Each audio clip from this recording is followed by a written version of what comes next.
नमस्कार दोस्तों मैं आपका दोस्त जगमोहन जोगी। दोस्तों आप मोहन एजुकेशन ग्रुप के चैनल पर पढ़ रहे हो। दोस्तों आप वीडियो देखने से पहले वीडियो को लाइक, शेयर और दोस्तों सब्सक्राइब जरूर कर दिया करो, जिससे दोस्तों हमारा मनोबल बढ़ता है और हम आपके लिए और अच्छी वीडियो लाने का प्रयास करते हैं। दोस्तों हम पढ़ रहे थे गुप्त साम्राज्य। दोस्तों गुप्त साम्राज्य में हमने समुद्रगुप्त के दिग्विजय की नीति को पढ़ा। समुद्रगुप्त के दोस्तों जो इसमें कौशाम्बी जो अभिलेख था, जिसे दोस्तों प्रयाग प्रशस्ति कहा गया, उसमें जो समुद्रगुप्त के युद्धों का वर्णन था उसको पढ़ा। दोस्तों आज हम समुद्रगुप्त के बारे में पढ़ेंगे। दोस्तों समुद्रगुप्त हमने पढ़ा था दोस्तों, जो समुद्रगुप्त ने आर्यव्रत के शासकों को जीता, दोस्तों आठवीं राज्य को जीता, दोस्तों दक्षिण पथ राज्य को जीता। दोस्तों वहीं अब बात कर लेते हैं दोस्तों, जो भारत देश था दोस्तों, उस भारत देश में दोस्तों जो भारत देश था, उस भारत देश में दोस्तों ये जो पश्चिमी जो राज्य थे, ये जो पश्चिमी राज्य थे दोस्तों, इन पश्चिमी राज्यों पर किनका शासन था उस समय दोस्तों? शक, मरुंड और कुषाण। उस समय दोस्तों शक, मरुंड और कुषाण जो उत्तर पश्चिम में शासन कर रहे थे दोस्तों, इन्होंने जब समुद्रगुप्त के बारे में सुना तो दोस्तों इन्होंने क्या किया? अपने आप ही समुद्रगुप्त की तरफ क्या कर दिया दोस्तों? आत्मसमर्पण कर दिया। आत्मसमर्पण कर दिया दोस्तों, अर्थात आत्मसमर्पण कर दिया। और आत्मसमर्पण के साथ दोस्तों इन्होंने 3 नीतियां अपनाई।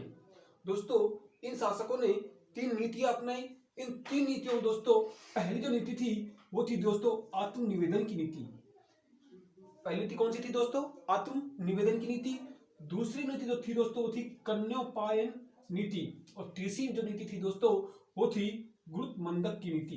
ये 3 नीतियों द्वारा इन्होंने आत्मसमर्पण किया। अब 3 नीतियों को दोस्तों हम विस्तार से देख लेते हैं कि 3 नीति में क्या क्या होता था। दोस्तों जो आत्मनिवेदन की नीति थी उसमें दोस्तों क्या करते थे? विनती कर कर या प्रार्थना कर कर क्या करते थे कि आप हमारे ऊपर आक्रमण न करें, अर्थात हम आपके साथ हैं, अर्थात हम आप में मिलते हैं, या उनसे विनती करना। तो कहता था दोस्तों आत्मनिवेदन की नीति। दूसरा था दोस्तों कन्योपायन की नीति। इसमें दोस्तों जो गुप्त साम्राज्य था उससे अपने परिवार की पुत्री या कन्या का क्या कर देते थे दोस्तों? विवाह कर देते थे।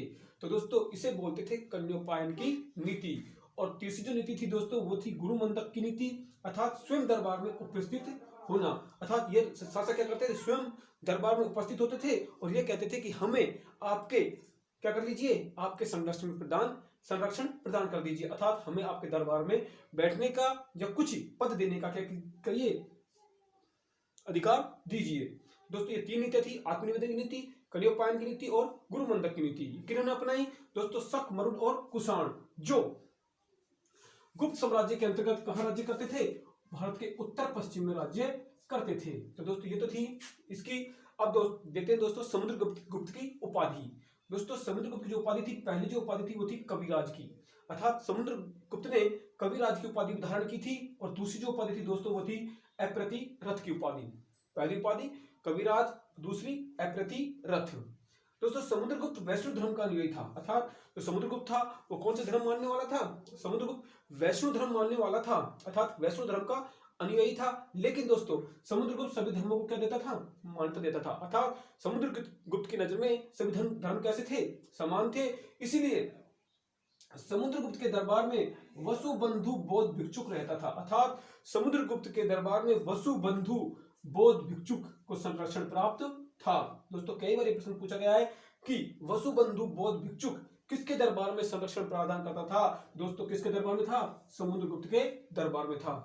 दोस्तों आगे हम बात करें तो दोस्तों समुद्रगुप्त की जो मुद्रा थी, अर्थात जो समुद्रगुप्त की मुद्रा थी वो समुद्र के शासन काल में कौन कौन सी मुद्रा थी? दोस्तों समुद्र की जो पहली मुद्रा थी वो थी गरुड़ मुद्रा। दूसरी दोस्तों परशु मुद्रा, जिसमें भगवान परशुराम का क्या है दोस्तों? परसा है, फरसा है, परसा का चित्र है, उसे कहा गया दोस्तों परशु मुद्रा। दोस्तों तीसरी जो मुद्रा थी वो थी वीणा मुद्रा, अर्थात दोस्तों इस मुद्रा पर चंद्रगुप्त को दोस्तों वीणा बजाते हुए समुद्रगुप्त को वीणा बजाते हुए दिखाया गया है, अर्थात इसी वीणा मुद्रा से ही दोस्तों समुद्रगुप्त का संगीत प्रेमी होने का क्या मिलते हैं? प्रमाण मिलते हैं कि समुद्र जो गुप्त था वो क्या था, संगीत प्रेमी था। चौथी दोस्तों मुद्रा थी वो थी अश्वमेघ मुद्रा, जिस मुद्रा पर यज्ञ और घोड़े के क्या मिलते हैं, चित्र मिलते हैं। और पांचवी जो मुद्रा थी दोस्तों वे थी व्याघ्र मुद्रा, अर्थात ये क्या थी, समुद्रगुप्त की मुद्रा थी। अब दोस्तों समुद्रगुप्त की मृत्यु 375 ईस्वी पूर्व में हो गई, अर्थात जो समुद्रगुप्त थे उनकी मृत्यु कब हो गई दोस्तों, 375 ईस्वी में हो गई। दोस्तों समुद्रगुप्त का उत्तराधिकारी कौन हुआ, समुद्रगुप्त का उत्तराधिकारी रामगुप्त हुआ। लेकिन दोस्तों ये रामगुप्त एक अयोग्य शासक था, अर्थात ये राजा बनने योग्य नहीं था, लेकिन फिर भी इसको राजा बनाया गया।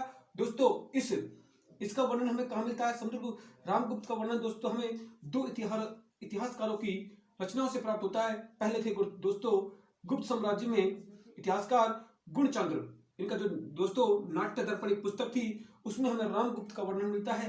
और दोस्तों दूसरा था विशाखादत्त की देवचंद्र गुप्तम, इससे भी हमें रामगुप्त का वर्णन मिलता है।